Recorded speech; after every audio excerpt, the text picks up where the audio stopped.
Welcome back. If you are a user of Microsoft Word and you use it for writing, you may be familiar with the Spelling and Grammar tool and the Thesaurus tool, and these have been traditionally available to users of Microsoft Word and Microsoft Office. As of the recording of this video, there is a new tool available using AI, and it's called the Microsoft Editor.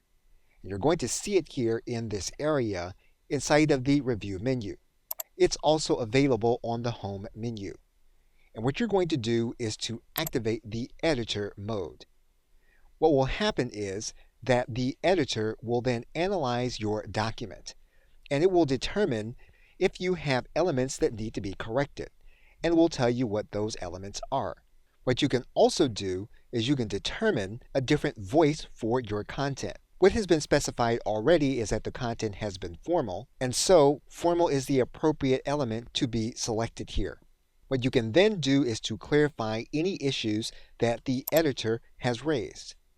And you're going to see an element here that the AI has decided that needs to be fixed. And you'll notice that the editor has determined that the article is appropriate for formal writing.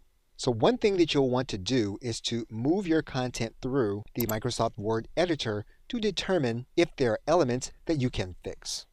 Now, if you don't use Microsoft, you can typically get a browser extension of a Grammarly grammar checker that you can add to either Microsoft Edge or use it along with Google Docs if you use their browser. Okay, so with that, thanks, and I will see you in another video.